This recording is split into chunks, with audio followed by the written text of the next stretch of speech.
مجھے کسی نے گیتا کی ایک آسان ٹرانسلیشن بھیجی جو میں نے پڑھنی شروع کی تو دروازے کھلتے گئے، کھڑکیاں کھلتی گئیں کہ اللہ کہتا ہے قرآن میں کہ بھائی میری بات نہیں مانو گے تو میں جہنم کی آگ میں جلاؤں گا۔ گیتا میں بھگوان کرشن کہتے ہیں ارجن کو کہ میں نے تمہیں سارا گیان دے دیا، ساری باتیں سمجھا دی، اب یہ تم پہ ہے، تم مانو تو مانو، نہیں مانو تو نہیں مانو۔ اسی طرح قرآن میں ہے کہ آپ صرف ایک اللہ کی عبادت کرو گے، باقی اگر کسی کی عبادت کرو گے تو آپ جہنم میں جاؤ گے۔ گیتا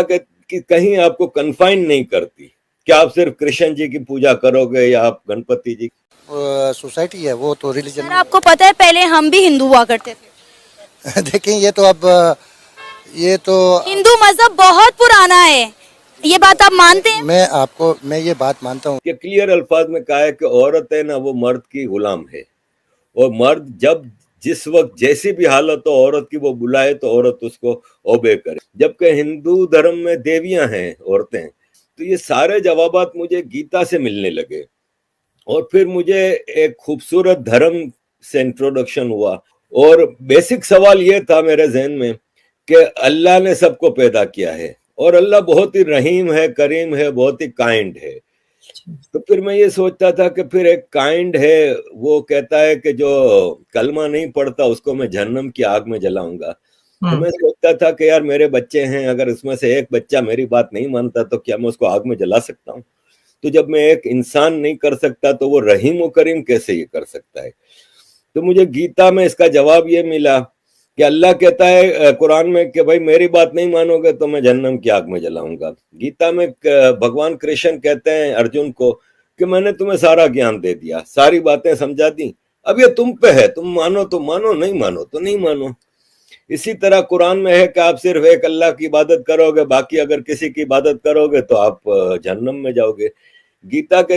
کہیں آپ کو کنفائن نہیں کرتی کہ آپ صرف کرشن جی کی پوجا کرو گے یا آپ گنپتی جی کی، وہ کارما پہ سارا زور ہے کہ اپنے عمل اچھے بناؤ، انسان، جانور، پھل پھول پودے ہر چیز کا خیال رکھو۔ اور یہی آج کا سائنٹسٹ کہتا ہے کہ کلائمیٹ کے حوالے سے اور یہ سب چیزیں، گیتا کہتا ہے کہ نرم صاف ستھری فوڈ کھاؤ، وہی آج کل بایو فوڈ کے اوپر بہت زیادہ زور ہے۔ تو یہ سارے جوابات مجھے گیتا سے ملنے لگے، اور پھر مجھے ایک خوبصورت دھرم سے انٹروڈکشن ہوا جس میں سارے انکلوسیو فیسٹیولز ہیں کہ آپ سارے فیسٹیولز، ایک تو فیسٹیولز کا دھرم ہے، اس میں کہیں کوئی مار کٹائی یہ وہ نہیں ہے، نان وائلنس ہے ٹوٹل، اور اس میں انکلوسیو ہے کہ آپ سب کو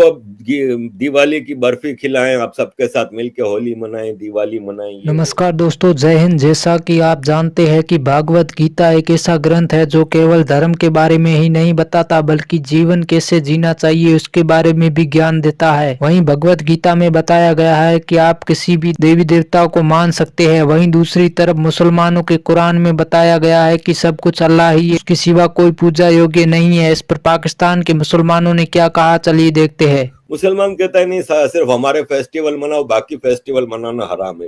اس طرح کی کئی چیزیں مجھے کئی سیکھ ملی جس سے مجھے یہ فیل ہوا کہ یہ جو ہندو دھرم ہے نا، سناتن فلسفی، یہ ایسا نہیں ہے جیسے ابراہمک ریلیجن میں ہے کہ ایک آدمی آتا ہے اور کہتا ہے کہ میں جی ہوں پروفٹ، مجھے اللہ نے بھیجا ہے اور مجھے یہ کتاب دی ہے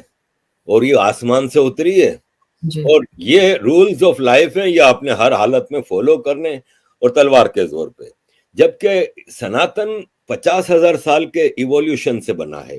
اور یہ ایک دن میں ایک کتاب میں ایک آدمی نے آ کے نہیں دیا ہے، اس میں وید آئے، پرانے آئے، گیتا، رامائن، اس میں مختلف دور میں مختلف سیکھ دی گئیں، اور ایک بیسک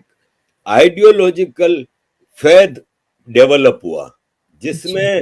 کہیں بھید بھاؤ نہیں ہے۔ ٹھیک ہے، بعد میں کوئی کہتا ہے کاسٹ سسٹم آیا، یہ سب پولیٹیکل ہے، اور یہ جب انویڈرز کا زمانہ تھا اس میں ان چیزوں کو زیادہ ایکسپلوئٹ کیا گیا تاکہ مالائن کیا جائے ہندوازم کو، اور ابراہمک ریلیجن جنہوں نے یہاں پہ انویژن کیے تھے وہ اپنے آپ کو یہاں پہ فیمس کر سکیں یا ایڈجسٹ کر سکیں یا آکیوپائی کر سکیں۔ تو باقی ادروائز میں نے دیکھا ہے کہ جیسے عورتوں کے حوالے سے سب سے زیادہ مجھے مشکل یہ آتی ہے کہ دیکھیں دنیا کی 50% پاپولیشن ہے نا وہ عورتیں ہیں، لیڈیز ہیں, فیمیل ہیں, مہیلائیں ہیں. اور اسلام میں کلیئر الفاظ میں, آج صبح ہی میں نے ویڈیو لگائی ہے کہ کلیئر الفاظ میں کہا ہے کہ عورت ہے نا وہ مرد کی غلام ہے, اور مرد جب جس وقت جیسی بھی حالت ہو عورت کی وہ بلائے تو عورت اس کو اوبے کرے. اور ایک طرف کہا جاتا ہے کہ اسلام نے عورت کو اتنا بڑا درجہ دیا کہ اس کے پاؤں کے نیچے جنت رکھ دی, لیکن وہی ماں اپنے شوہر سے کے ہاتھوں پٹتی رہتی ہے, وہی ماں اپنے بیٹے کی اجازت کے بغیر گھر سے باہر قدم نہیں رکھ سکتی. وراثت میں آدھا حصہ, گواہی آدھی. پروفٹ محمد کہتے ہیں کہ میں جب گھوڑے پہ بیٹھ کے اڑ کے آسمان جا رہا تھا اللہ سے ملنے کے لیے تو مجھے جہنم دکھائی گئی, تو میں نے دیکھا جہنم عورتوں سے بھری ہوئی ہے.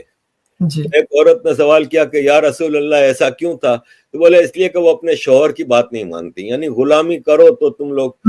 تو 50% پاپولیشن کے رائٹس تو ویسے ہی ختم ہو گئے. جبکہ ہندو دھرم میں دیویاں ہیں عورتیں, مسلمانوں میں کوئی دیوی نہیں ہے, لیکن ہندو دھرم میں دیویاں ہیں. کہیں ہم نے ہسٹری میں ایسا نہیں دیکھا کہ بھید بھاؤ ہو کہ عورت کی آدھی وراثت ہے یا آدھا حصہ ہے یا یہ وہ.